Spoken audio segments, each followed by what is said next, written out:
ਆਲੂ ਵਾਲਾ planter, automatic ਆਲੂ ਲਗਾਉਣ ਵਾਲਾ ਪਲਾਂਟਰ ਅਲਹਮਦੁਲਿਲਾ ਰੈਡੀ ਹੈਗਾ ਜੀ ਆਪਣੇ।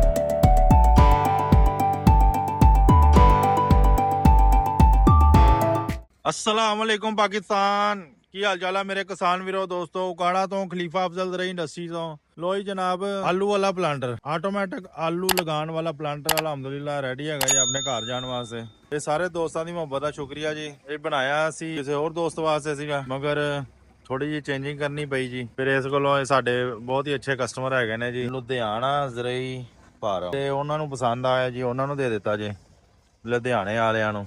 ਇਹ ਉਹਨਾਂ ਦੀ ਮੁਹੱਬਤ ਦਾ ਸ਼ੁਕਰੀਆ ਜੀ। ਉਕਾੜਾ ਦੇ ਵਿੱਚ ਤੁਸੀਂ ਕਿਸੇ ਨੂੰ ਵੀ ਪੁੱਛੋਗੇ ਨਾ ਪੂਰੇ ਪੰਜਾਬ ਦੇ ਵਿੱਚ ਉਕਾੜਾ ਦਾ ਜਿਹੜਾ ਆਲੂ ਵਾਲਾ ਪਲਾਂਟਰ ਕਾਫੀ ਘਰ ਹੈਗੇ ਨੇ ਜਿਹੜਾ ਕਿ ਬੜਾ ਅੱਛਾ ਕੰਮ ਕਰਦੇ ਪਏ ਨੇ ਔਰ ਬੜੀ ਅੱਛਾ ਵਰਕ ਕਰਦੇ ਨੇ। ਉਕਾੜਾ ਦਾ ਆਲੂ ਪਲਾਂਟਰ ਜਿਹੜਾ ਆਲੂ ਡਿੱਗਰ ਆਲੂ ਪਲਾਂਟਰ ਰੂਟਾਵੇਟਰ ਬੜਾ ਮਸ਼ਹੂਰ ਹੈਗਾ ਤੁਹਾਡੇ ਪੂਰੇ ਪਾਕਿਸਤਾਨ ਪੰਜਾਬ ਦੇ ਵਿੱਚ। ਇਹ ਸਾਰੇ ਦੋਸਤਾਂ ਦੀ ਮੁਹੱਬਤ ਦਾ ਸ਼ੁਕਰੀਆ। ਕਿਸੇ ਵੀ ਦੋਸਤ ਨੇ ਆਪਣਾ ਆਰਡਰ ਬੁੱਕ ਕਰਾਉਣਾ, ਫੋਨ ਨੰਬਰ ਮੈਂ ਤੁਹਾਨੂੰ ਦੱਸ ਰਿਹਾ ਜੀ 0345 75 45 358 0345 75 45 358 ਮੇਰਾ ਫੋਨ ਨੰਬਰ ਹੈਗਾ ਜੇ।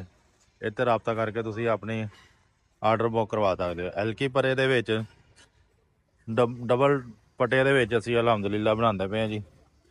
ਇਹ ਮੌਕੇ ਦੀ ਮੁਨਾਸਬਤ ਵੇਖ ਕੇ ਇਹਦਾ ਤੁਹਾਨੂੰ ਰੇਟ ਦਿੱਤਾ ਜਾਏਗਾ, ਰੇਟ ਦੱਸਿਆ ਜਾਵੇਗਾ ਜੀ। ਕਿਉਂਕਿ ਆਲੂ ਲਾਉਣ ਵਾਲਾ ਪਲਾਂਟਰ ਜਿਹੜਾ ਉਕਾੜਾ 'ਚ ਅਲਹਮਦੁਲਿਲਾ ਬੜਾ ਮਸ਼ਹੂਰ ਜੀ। ਔਰ ਜਿਹੜੇ ਦੋਸਤ ਦੇ ਸਾਡੇ ਆਰਡਰ ਕੰਪਲੀਟ ਹੋਈ ਜਾ ਰਹੇ ਨੇ ਅਸੀਂ ਅਲਹਮਦੁਲਿਲਾ ਡਿਲੀਵਰ ਕਰੀ ਜਾ ਰਹੇ ਹਾਂ ਜੀ। ਇਹ ਸਾਰੇ ਦੋਸਤਾਂ ਦੀ ਮੁਹੱਬਤ ਦਾ ਸ਼ੁਕਰੀਆ ਜੀ। ਜਜ਼ਾਕ ਅੱਲਾ, ਸਲਾਮ ਅਲੈਕੁਮ ਜੀ।